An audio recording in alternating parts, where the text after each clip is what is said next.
Okay बेटा, जो check कर लो पूरा आ रहा है बोर्ड बेटा, पूरा आ रहा है बच्चों। अब हम लोग को आज पढ़ना था, एक नया चैप्टर है कोऑर्डिनेशन कंपाउंड, राइट। तो आओ देखते हैं।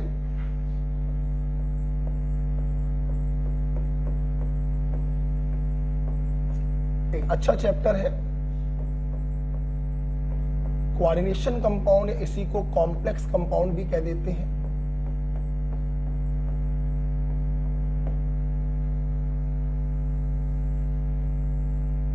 ठीक है, देखो बेटा, कोऑर्डिनेशन कंपाउंड या कॉम्प्लेक्स कंपाउंड पर पहुंचने से पहले ये मान लो कि बेटा इससे एक क्वेश्चन तो मतलब 1000% आना ही आना है। इवन कभी कभी इससे 2 या 3 क्वेश्चंस भी आ जाते हैं। तो अच्छा चैप्टर है, थोड़ा सा इसमें पीरियोडिक टेबल का यूज होता है, थोड़ा सा इसमें केमिकल बॉन्डिंग का यूज होता है। आपको पढ़ने की जरूरत नहीं है वो चैप्टर कि आप पढ़ने बैठ जाए, जो थोड़ा बहुत यूज होगा वो मैं आपको यहाँ पे बता दूंगा, ठीक है। तो कोऑर्डिनेशन कंपाउंड पढ़ने से पहले हम लोग बात करेंगे मॉलिक्यूलर सॉल्ट की या एडिशन कंपाउंड।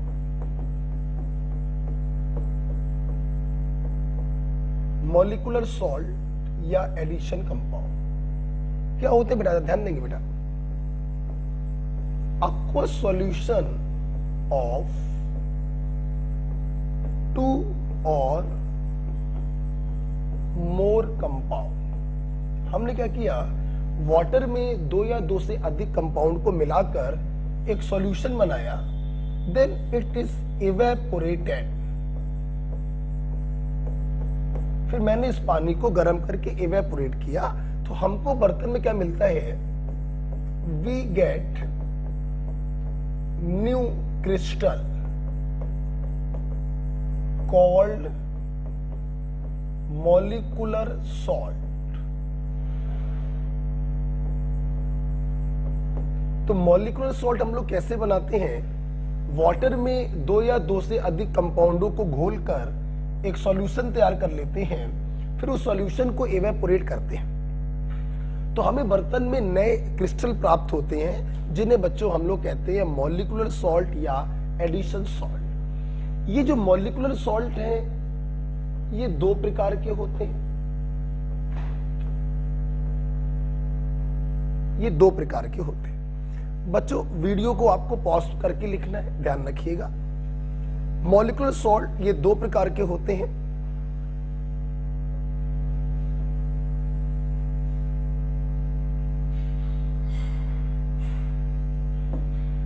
पहला डबल सॉल्ट, और आधे में लिखेंगे दूसरा कोऑर्डिनेशन कंपाउंड या कॉम्प्लेक्स सॉल्ट। ठीक है, देखिए दोनों ही मॉलिक्यूलर सॉल्ट होते हैं, दोनों को बनाने का तरीका सेम है। जैसे हमने एक कंपाउंड KCl लिया, एक कंपाउंड MgCl2 लिया और इसको पानी में घोलकर एक सॉल्यूशन बनाया, जिसको हमने गर्म किया, इवेपोरेट किया, तो हमें नए क्रिस्टल प्राप्त हुए। इन नए क्रिस्टल को कहते हैं मॉलिक्यूलर सॉल्ट। अब ये कौन सा मॉलिक्यूलर सॉल्ट है, डबल या कॉम्प्लेक्स? तो देखो इसमें 2 सॉल्ट आपको साफ साफ दिखाई पड़ रहे हैं। So this is A double salt, और इस पर्टिकुलर डबल सॉल्ट का नाम होता है कार्नेलाइट। आपको यह भी याद होना चाहिए। हम लोग डबल सॉल्ट के कुछ अदर एग्जाम्पल भी देख सकते हैं। अदर एग्जाम्पल में जैसे आप देख सकते हैं मोहर सॉल्ट, मोहर salt is ferrous ammonium sulphate. आप देखिए ये डबल सॉल्ट है, यहां पर भी 2 सॉल्ट आपको साफ साफ दिखाई पड़ रहे हैं। इनको भी बनाने का तरीका वही होगा, FeSO4 और अमोनियम सल्फेट को पानी में घोलकर एक सॉल्यूशन बना लेंगे, उसको इवेपोरेट करेंगे तो हमको मोहर सॉल्ट प्राप्त होगा। दूसरा एग्जांपल बच्चों इसका है पोटास एलम। पोटास एलम भी बेटा डबल सॉल्ट का एग्जांपल होता है। इसका फार्मूला पूरी क्लास को याद होगा, K2SO4 Al2SO4 का whole thrice dot 24H2O, right. This is about the double salt. अब हम लोग बात करते हैं कॉम्प्लेक्स सॉल्ट की। बनाने का तरीका यहां पर भी वही है, आपने दो कंपाउंड को वाटर में घोलकर एक सॉल्यूशन बनाया और आपने उसको इवेपोरेट किया, तो इवेपोरेट करने पर हमको नए क्रिस्टल प्राप्त होते हैं मॉलिक्यूलर सॉल्ट के। अब वो डबल सॉल्ट होगा या कॉम्प्लेक्स सॉल्ट होगा हम देख के बताएंगे। दो सॉल्ट अलग अलग दिखाई पड़ रहे हैं तो डबल सॉल्ट बोलेंगे, और अगर कोई बड़ा ब्रैकेट आपको दिखाई पड़ रहा है तो हम लोग उसको कॉम्प्लेक्स सॉल्ट बोलते हैं। This particular complex salt that is tetraamine copper sulfate,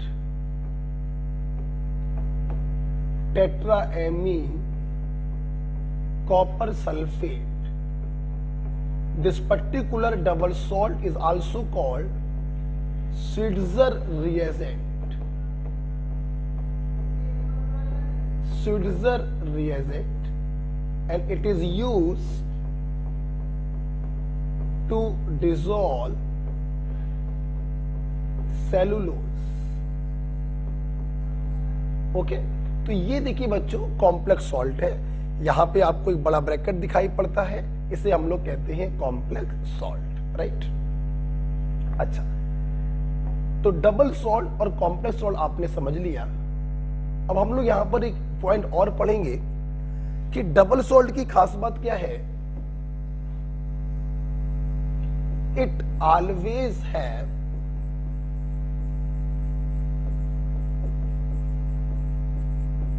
ionic bond. Double salt में आयनिक बॉन्ड बच्चों जरूर होता है। आप देखिए,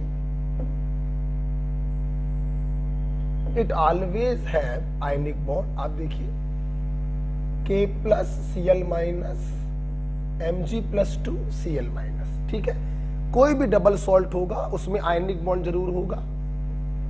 Fe+2SO4 -2 NH4 +SO4 -2, राइट।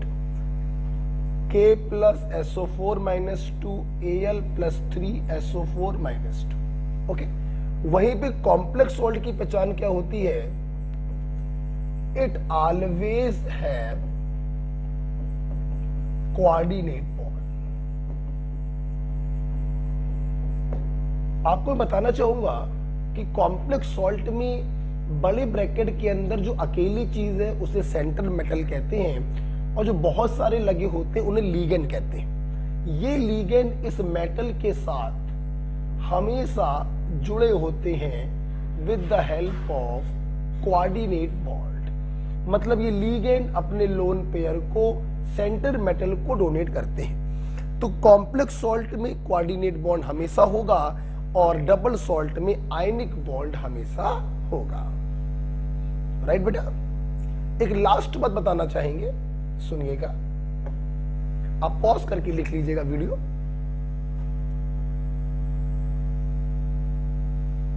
एक लास्ट बात बताना चाहेंगे,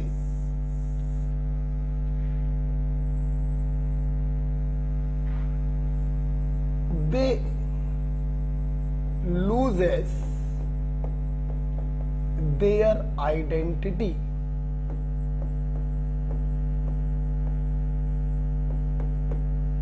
in aqueous phase। Double salt को अगर पानी में डिसॉल्व करते हैं तो ये अपनी आइडेंटिटी को खो देते हैं, जबकि they retain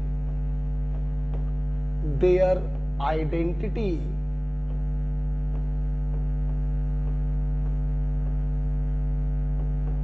in aqueous phase।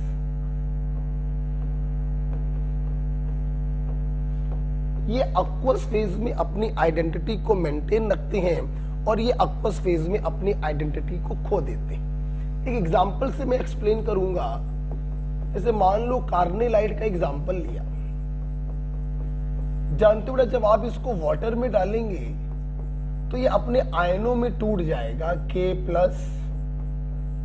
Cl minus और Mg+2 अपने आयनों में टूट जाएगा। लेकिन अगर हम लोग कॉम्प्लेक्स सॉल्ट को वाटर में डालें तो सभी लोग ध्यान से देखेंगे, जब ये वाटर में जाएगा तो ये टूटता है बड़े ब्रैकेट और उसके बाहर जो कुछ भी होता है उसमें।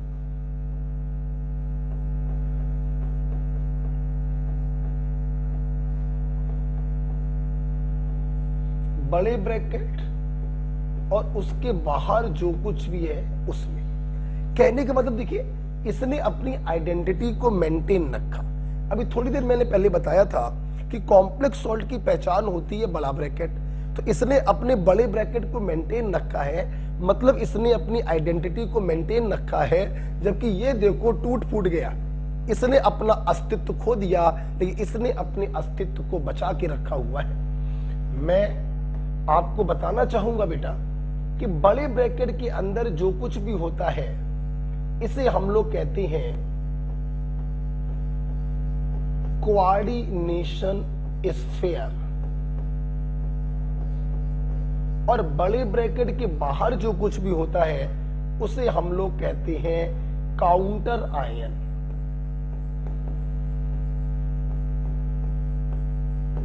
तो इस प्रकार से देखिए, हमने पढ़ा डबल सॉल्ट और कॉम्प्लेक्स सॉल्ट दोनों ही बनाने का तरीका सेम है, because both are the type of molecular salt. Double salt में आयनिक बॉन्ड जरूर होगा, कॉम्प्लेक्स सॉल्ट में कोऑर्डिनेट बॉन्ड जरूर होगा। डबल बॉन्ड पानी में घोलने पर अपने अस्तित्व को खो देते हैं, जबकि जो कॉम्प्लेक्स सॉल्ट होते हैं वो अपने अस्तित्व को बचा के रखते हैं। बड़े ब्रैकेट के अंदर जो कुछ भी है उसको कलेक्टिवली कहते हैं कोऑर्डिनेशन स्फीयर या कोऑर्डिनेशन एंटिटी, और उसके बाहर जो कुछ भी होता है उसे कहते हैं काउंटर आयन। हम लोगों को बेटा इस चैप्टर में इन्हीं कॉम्प्लेक्स सॉल्टों को डिटेल में पढ़ना है। ओके, तो आइए हम लोग डील करते हैं कोऑर्डिनेशन कंपाउंड को, थोड़ा आगे लेके हम लोग चल रहे हैं। जो सिंगल होता है उसे हम लोग सेंटर मेटल कहते हैं, और जो बहुत सारे होते हैं उसे लीगेंड कहते हैं। लीगेंड अपने लोन पेयर सेंटर मेटल को कोऑर्डिनेट से डोनेट करता है। राइट, आइए बेटा, अब मैं अपने छात्रों को कोऑर्डिनेशन कंपाउंड या कॉम्प्लेक्स सॉल्ट के बारे में कुछ बताना चाहूंगा। कॉम्प्लेक्स सॉल्ट दो प्रकार के होते हैं on the basis of types of ligand, homoleptic and heteroleptic.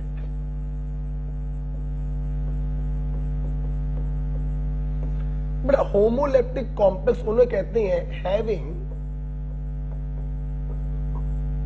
One type of ligand only.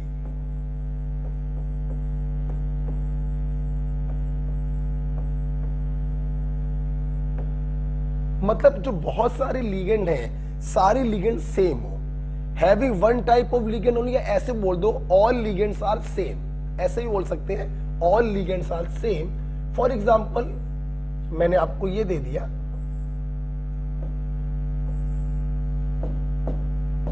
मैंने आपको ये दिया K4FeCN6।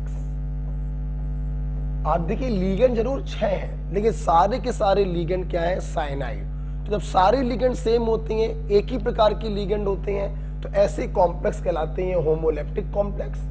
और हेटेरोलेप्टिक कॉम्प्लेक्स कब बोलेंगे, having different ligands,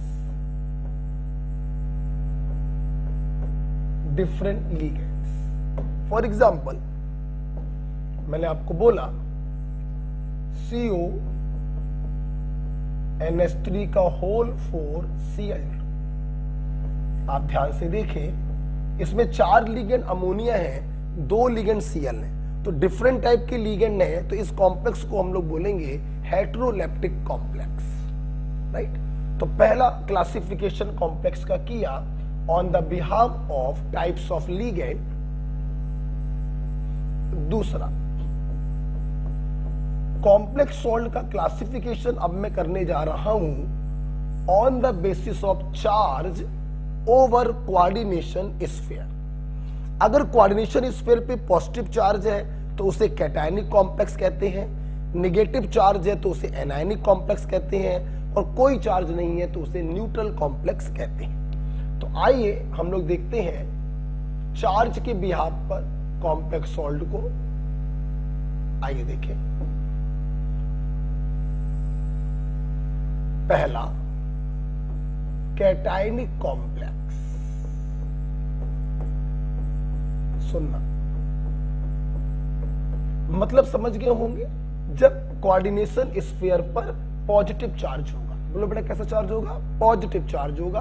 for example आप इसी को देख लीजिए, स्विट्जर रिएजेंट को ही देख लीजिए। आप देखिए जो काउंटर आयन है वो एनायन है, तो इक्वल एंड अपोजिट चार्ज इस पर आएगा +2। तो कोऑर्डिनेशन स्फीयर पे अगर पॉजिटिव चार्ज है तो उसे बच्चों हम लोग कहते हैं कैटायनिक कॉम्प्लेक्स, राइट। दूसरा बेटा होता है एनायनिक कॉम्प्लेक्स। अगर कोऑर्डिनेशन स्फीयर पर नेगेटिव चार्ज है तो उसे हम एनायनिक कॉम्प्लेक्स कहते हैं, जैसे K2HgI4। आप लोग ध्यान से देखेंगे, यहां पे कोऑर्डिनेशन स्फीयर ये है, काउंटर आयन ये है। पोटेशियम फर्स्ट ग्रुप का है, इस पे चार्ज होगा +1, तो इस पे चार्ज आएगा -2। Total positive charge must be equal to total negative charge. 2 1 जा 2, टोटल पॉजिटिव चार्ज है +2, तो टोटल नेगेटिव चार्ज होगा -2, राइट। जैसे आप एक और एग्जांपल देख लें, K4 FeCN6। आप ध्यान से फिर से देखें, पोटेशियम पे चार्ज है +1, यहां पे आएगा -4। ये दोनों के दोनों एनायनिक कॉम्प्लेक्स के एग्जांपल है, ओके। दूसरा बच्चों में न्यूट्रल कॉम्प्लेक्स। न्यूट्रल कॉम्प्लेक्स का मतलब है कोऑर्डिनेशन स्फीयर पे कोई चार्ज नहीं होगा, और इसके सबसे पॉपुलर एग्जांपल होते हैं बेटा मेटल कार्बोनिल।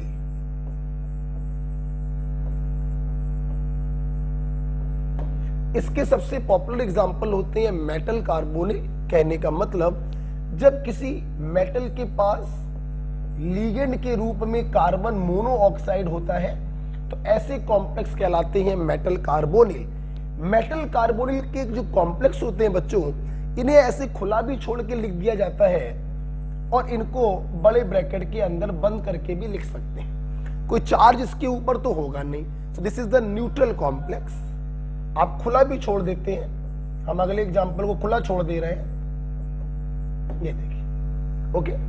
अब सुनना बेटा, अगला बेटा एग्जांपल होता है लास्ट, ये नया लगेगा आपको, कैटायनिक एनायनिक कॉम्प्लेक्स।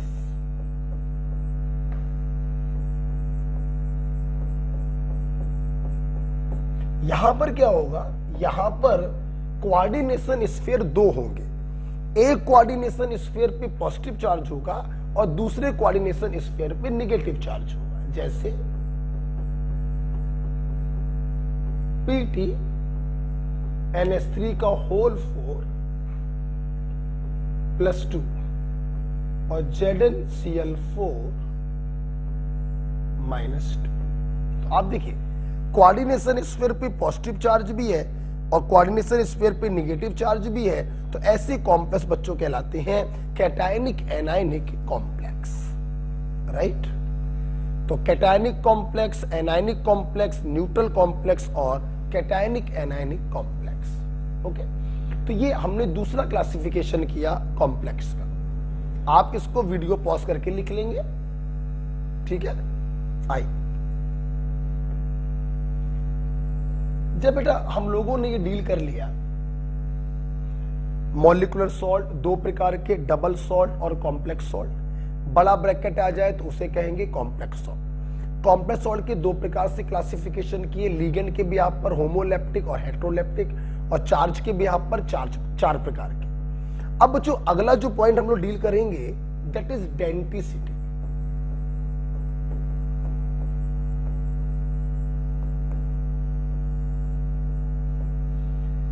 डेंटिसिटी क्या होता है? अभी अभी आप लोगों ने देखा कि लिगेंड जो होते हैं वो सेंटर मेटल को अपने लोन पेयर डोनेट करते हैं, राइट? सुनना, एक लिगेंड जितने लोन पेयर डोनेट करता है या एक लिगेंड जितने कोऑर्डिनेट बॉन्ड डोनेट करता है, बनाता है, उन्हीं बॉन्डों को हम उसकी डेंटिसिटी कहते हैं। जैसे एक लिगेंड ने एक कोऑर्डिनेट बॉन्ड बनाया तो डेंटिसिटी होगी 1, हम उसे कहेंगे मोनोडेंटेड लिगेंड। एक लिगेंड ने दो कोऑर्डिनेट बॉन्ड बनाए, डेंटिसिटी हो गई 2, हम उसे कहेंगे बाइडेंटेड लिगेंड। एक लिगेंड ने 3 कोऑर्डिनेट बॉन्ड डोनेट करे, हम उसे कहेंगे ट्राइडेंटेड लिगेंड। ओके, तो डेंटिसिटी का बच्चों मतलब क्या होता है? इसका मतलब है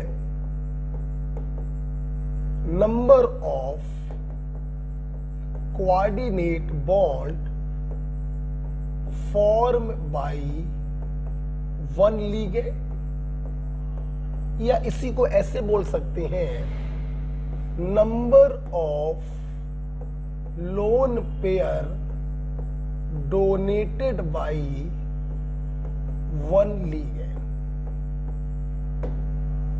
ओके बेटा, जैसे पहला एग्जांपल है इसका मोनोडेंटेड लिगेंड। मोनोडेंटेड का मतलब डेंटिसिटी हो जाएगी 1,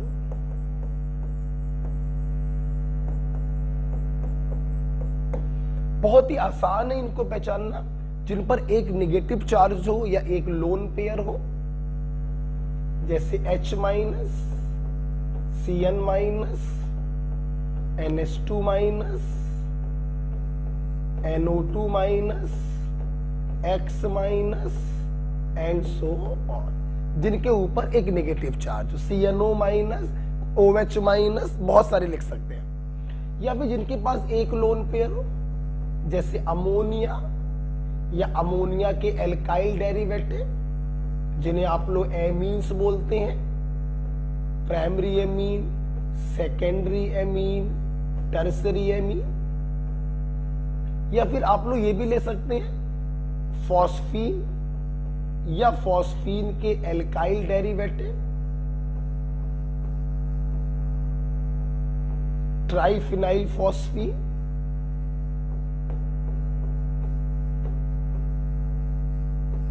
ट्राइफिनाइल फॉस्फीन,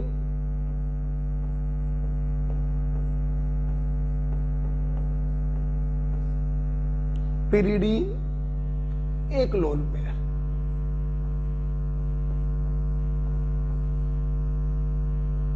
पिरिडीन,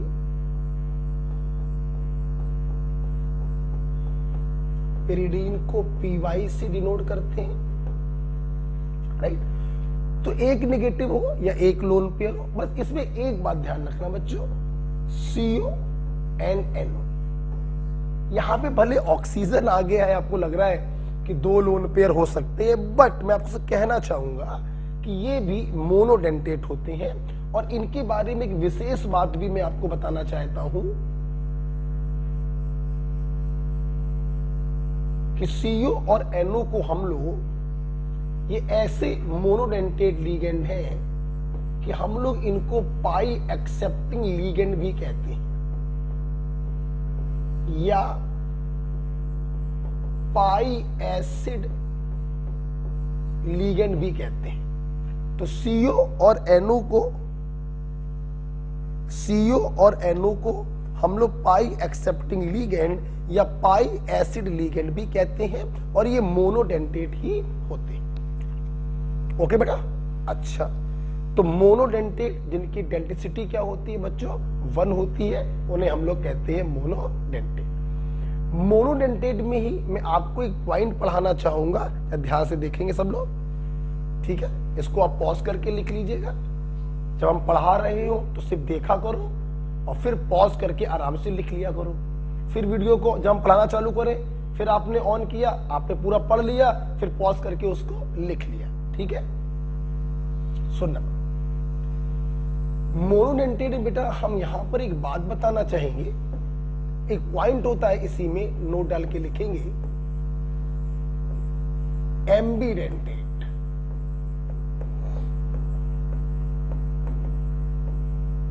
सुनना, इसमें लोग लिखेंगे दोस मोनोडेंटेट, मतलब ये होते क्या है, ये होते बच्चों मोनोडेंटेट ही है, इसीलिए मैंने इनको मोनोडेंटेट में ही लिखवाया है। Those monodentate which can change their donor site, ऐसे मोनोडेंटेट जो अपनी डोनर साइट को चेंज कर सके। मतलब ये डोनेट तो एक ही लोन पेयर करते हैं, कोऑर्डिनेट बॉन्ड तो एक ही बनाते हैं, लेकिन किस एटम से बनाते हैं वो चेंज कर देते हैं। एग्जाम्पल के तौर पर समझिएगा, Cl, ये ठीक। अब सुनना, कोऑर्डिनेट बॉन्ड तो एक ही बनाएगा, परंतु अब ये इसने एक कोऑर्डिनेट बॉन्ड किस एटम से बनाया। अगर कार्बन से बनाया तो इसे हम कहेंगे साइनाइड, और अगर नाइट्रोजन से बनाया तो इसे हम कहेंगे आइसोसाइनाइड। मैं ये कहना चाहता था आपसे। देखिए दोनों के फार्मूले सेम है, दोनों ही मोनोडेंटेट है, लेकिन साइनाइड में डोनर साइट कार्बन है और आइसोसाइनाइड में डोनर साइट नाइट्रोजन है। यहां कार्बन है, यहां पे नाइट्रोजन है, राइट। जैसे देखो बेटा, इधर देखो CNS, इसको देखो बेटा, अगर डोनर साइट सल्फर हो तो इसे हम लोग कहते हैं थायोसाइनेट,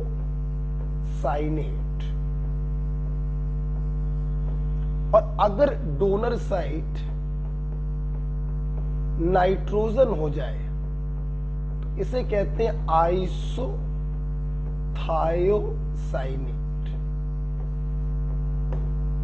ओके, ये भी देखो क्या है, एम्बीडेंटेट लिगेंड है। थायोसाइनेट में क्या है, डोनर साइट होती है सल्फर, और आइसोथायोसाइनेट में डोनर साइट होती है नाइट्रोजन, राइट। इसी प्रकार से एक और होता है बच्चों, NO2, ये भी मोनोडेंटेट है। अब डोनर कौन है,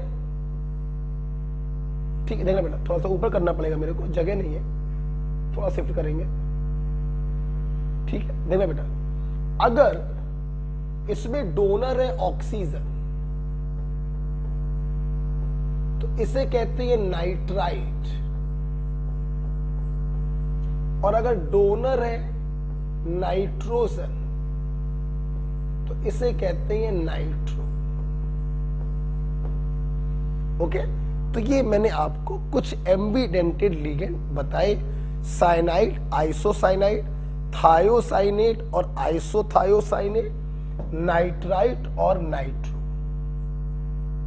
यहां O है, यहां पर M है।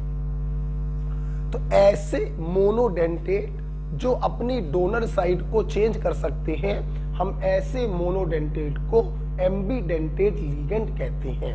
6 एग्जाम्पल याद रखिएगा, cyanide with isocyanide, thiocyanate with isothiocyanate, nitrite with nitro. Okay, अच्छा भाई, तो मोनोडेंटेट हो गया, उसमें एम्बीडेंटेट भी हो गया, ठीक। अब हम लोग एक स्टेप आगे जा रहे हैं, आप लिख लीजिएगा,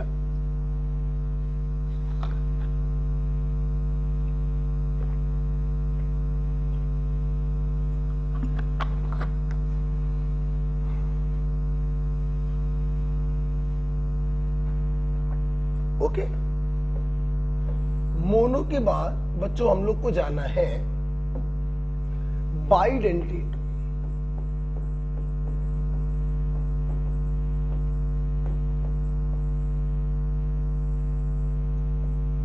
बाइडेंटेट का मतलब है ये दो लोन पेयर डोनेट करेंगे या दो कोऑर्डिनेट बॉन्ड बनाएंगे। रफली तरीका इनको भी पहचानने का वही है, या तो इनके पास दो नेगेटिव हो, या दो लोन पेयर हो, या एक नेगेटिव एक लोन पेयर हो। राइट, जैसे देखो बेटा, जैसे देखो मैंने बोला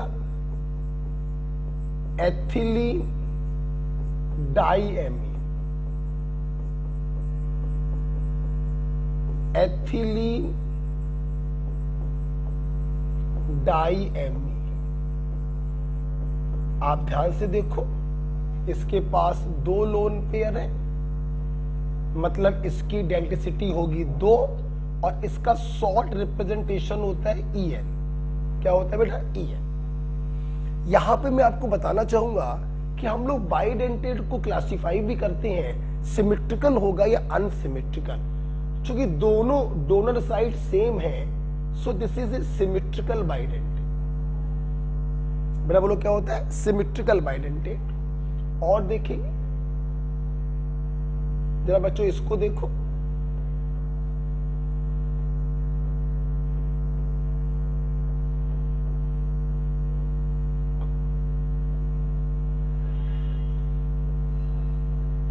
डाइपिरिडीन,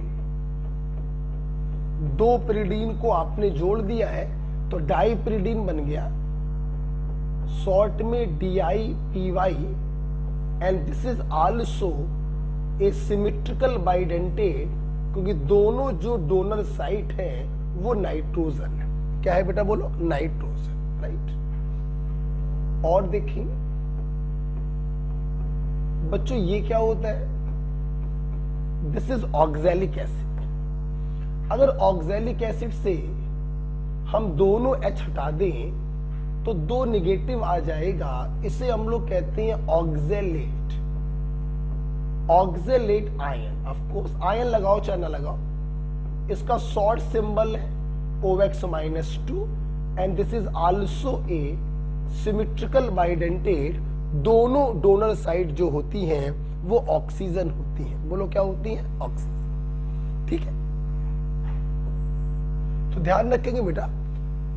मैं आपको एक टेक्निक बताता हूं, जितने भी बाइडेंटेट आपको अपने सिलेबस में पढ़ने हैं सारे बाइडेंटेट सिमेट्रिकल होते हैं except one, that is glycinate. बस इसलिए बार बार सिमेट्रिकल अनसिमेट्रिकल में लिख जरूर रहा हूं, सारे सिमेट्रिकल होते हैं, एक को छोड़ दो, दैट इज ग्लाइसिनेट। अभी तक मैंने 3 बाइडेंटेट आपको बताए हैं, जिसमें से 2 न्यूट्रल बताए हैं, कोई चार्ज नहीं है, और तीसरा वाला एनायनिक बताया है, नेगेटिव चार्ज। और देखते हैं बच्चों, आप लोग इसको जानते होंगे, आपने बायो में पढ़ा होगा glycine. Glycine is simplest amino acid, glycine. ठीक, ग्लाइसिन है। जैसे वहां पे मैंने H+ को हटा के नेगेटिव लगाया और एक को हटा के 8 लिख दिया। ठीक, ऑक्सैलिक से ऑक्सैलेट। तो यहां पर भी मैं क्या करूंगा, मैंने H+ को हटाया, माइनस लगाया, तो ग्लाइसिन से बन गया ग्लाइसिनेट। इसका शॉर्ट रिप्रेजेंटेशन होता है GLY माइनस, और अगर आप ध्यान से देखें तो दिस इज अनसिमेट्रिकल। इसका एक डोनर साइट ये नाइट्रोजन होता है और दूसरा डोनर साइट ये ऑक्सीजन होता है। तो ग्लाइसिनेट अकेला आपके सिलेबस में बाइडेंटेट है जो अनसिमेट्रिकल होता है। ओके बेटा, ओके, आप सुनना जरा। अगला बेटा है, ध्यान से देखेंगे, अगला है, सब देखेंगे आप लोग, इसको जानते होंगे, ग्लाइऑक्सल।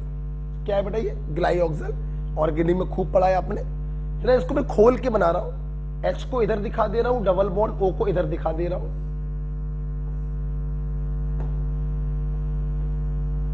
ये ग्लाइऑक्सल को मैंने खोल के दिखा दिया।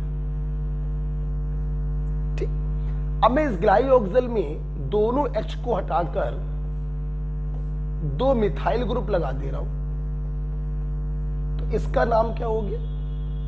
Di methyl glyoxal. क्या हो गया? Dimethyl glyoxal. अब सुनना, याद करिए ऑर्गेनिक केमिस्ट्री में कार्बोनिल कंपाउंड, जिसमें मैंने कार्बोनिल कंपाउंड की रिएक्शन NH2OH से कराई थी, अगर आपको याद आ जाए, हम लोग इस प्रकार से वाटर निकाल देते थे और C डबल बॉन्ड NOH बनाते थे, जिसे हम लोग ऑक्साइन कहते थे। क्या कहते थे? ऑक्साइन। सुनना, ये जो डाई मिथाइल ग्लाइऑक्सल है, डाई मिथाइल ग्लाइऑक्सल, हम लोग यहां पर भी कुछ ऐसे ही करने जा रहे हैं। इसकी रिएक्शन हाइड्रोक्सिल एमीन से कराएंगे, ऑफ कोर्स 2 मोल, क्योंकि 2 कार्बोनिल ग्रुप हैं, और ये भी अपने ऑक्साइन में बदल जाएगा। डाई मिथाइल ग्लाइऑक्साइन बन गया। डाई मिथाइल ग्लाइऑक्सल से बन गया डाई मिथाइल ग्लाइऑक्साइन। बच्चों, अब हमने यहां पर क्या किया? एक H+ को हटाकर उस पर माइनस लगा दिया, तो इसका नाम बन जाएगा डाई मिथाइल ग्लाइऑक्सीमेट आयन। मतलब E को हटाएंगे और 8 को लगाएंगे, और इसी को हम लोग कहते हैं DMG माइनस। बेटा बोलो, क्या कहते हैं? DMG minus. मतलब मैंने 1 2 3 4 तो डायरेक्ट आपको बता दिया स्ट्रक्चर, लेकिन 5वें का स्ट्रक्चर मैंने डायरेक्ट नहीं बताया, बल्कि उसको बनाकर दिखाया। डाई मिथाइल ग्लाइऑक्सल से डाई मिथाइल ग्लाइऑक्सीमेट कैसे बना? DMG minus. और बच्चों में आपको बताना चाहूंगा, कंफ्यूज मत हो जाइएगा, ये OO जो होते हैं ये इसके डोनर एटम नहीं होते हैं, इसके डोनर एटम होते हैं ये नाइट्रोजन। इसलिए this is also a symmetrical bidentate ligand. तो ये आप लोगों ने हमसे पढ़ा बाइडेंटेट लिगेंड। इनके शॉर्ट रिप्रेजेंटेशन ध्यान रखिएगा, एथिलीन डाइएमीन, डाइपिरिडीन, ऑक्सैलेट, ग्लाइसिनेट और डाई मिथाइल ग्लाइऑक्सीमेट। ओके, अच्छा, मैंने बनाकर दिखाया आप लोगों को लास्ट वाला। अब बाइडेंटेट के बाद आप जब इसको लिख ले, 5 एग्जांपल बताएं, 1 2 3 4 और ये 5। अब हम लोग बाइडेंटेट के बाद बच्चों जाएंगे ट्राइडेंटेट में। आप वीडियो को पॉज करके लिखेंगे, मैं पहले बार बार बोल रहा हूं।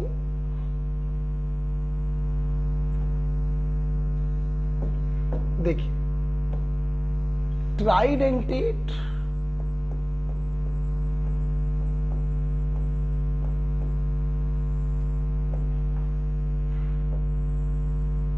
और एक है टेट्राडेंटेट।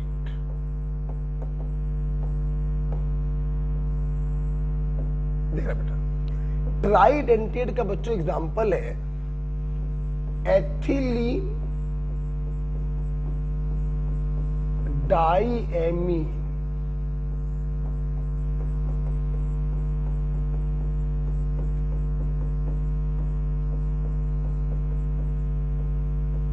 इसे हम लोग बोलते हैं डाई एथिलीन। एक एथिलीन ये है, एक एथिलीन ये है, diethylene 1 2 3 triamine, diethylene triamine. Short representation बेटा इसका होगा DIEN, diethylene triamine. Short representation होगा DIEN, राइट। आप देखिए ट्राइडेंटेट है, अगर हम सेंटर मेटल को यहां पे रख दें तो एक कोऑर्डिनेट बॉन्ड ये डोनेट करेगा, एक कोऑर्डिनेट बॉन्ड यहां से आएगा और एक कोऑर्डिनेट बॉन्ड यहां से आएगा। This is a tridentate, right. अगर हम लोग बात करें टेट्राडेंटेट की बेटा, तो टेट्राडेंटेट देखिए बेटा एग्जांपल क्या बनेंगे,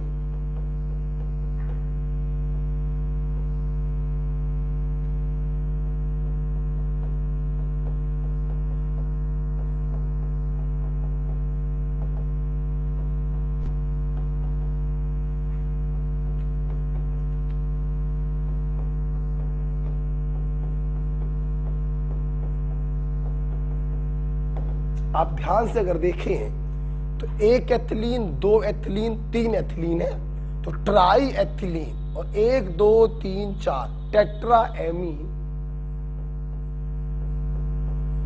try ethylene, tetra amine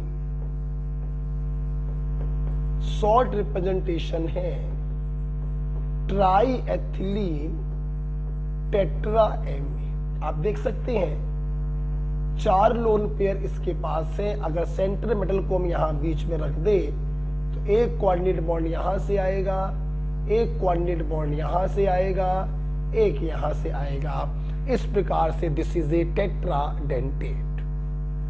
okay, तो मोनोडेंटेट के काफी एग्जांपल आप लोगों ने देखे, बाइडेंटेट में 5 एग्जांपल बताए, ट्राइडेंटेट में 1 बताया, डाई एथिलीन ट्राई एमीन, और टेट्राडेंटेट में भी 1 बताया, ट्राई एथिलीन और टेट्रा एमीन। राइट, अब बच्चों इसके बाद हम लोग पेंटाडेंटेट ऐसे बना लेते हैं, 4 एथिलीन ले लो, 5 NH2 लगा दो, तो टेट्रा एथिलीन पेंटा एमीन, वो पेंटाडेंटेट बन जाएगा, बेकार होता है।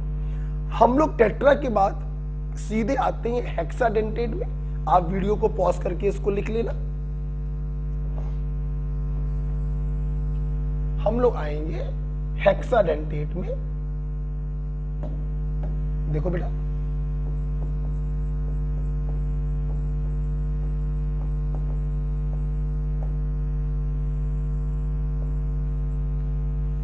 हेक्साडेंटेट मतलब समझी गए होंगे, इसकी डेंसिटी कितनी होती है? 6। आप लोग बच्चों क्या करेंगे, बहुत ही आसान है इसको समझना। आप पहले एथिलीन डाइएमीन बना दो,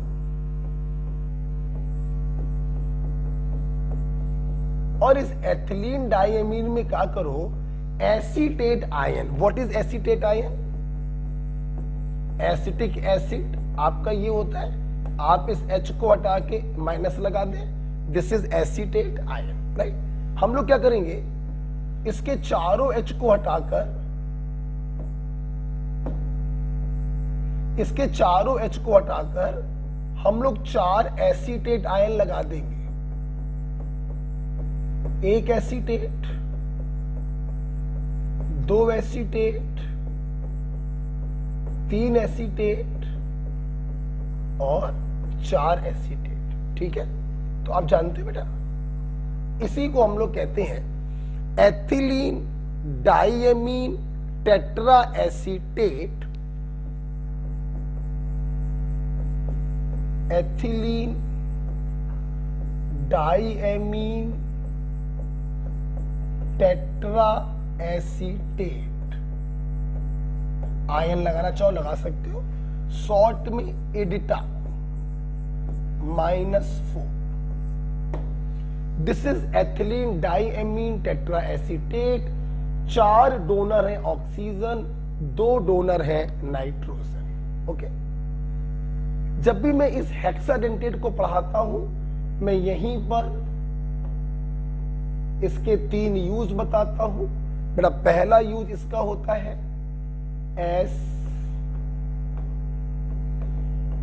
एंटीडोट फॉर लेड पॉइजनिंग। अगर लेड का पॉइजन आपकी बॉडी में पहुंच रहा है तो उसको खत्म करने के लिए हम इरिटा का इस्तेमाल करते हैं।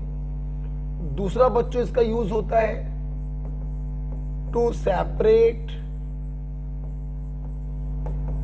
lanthanide and actinoids। लैंथेनोइड्स और एक्टेनोइड्स को सेपरेट करने के लिए भी हम इस हेक्साडेंटेट का बच्चों यूज करते हैं। ओके, तीसरा बच्चों यूज होता है इसका टू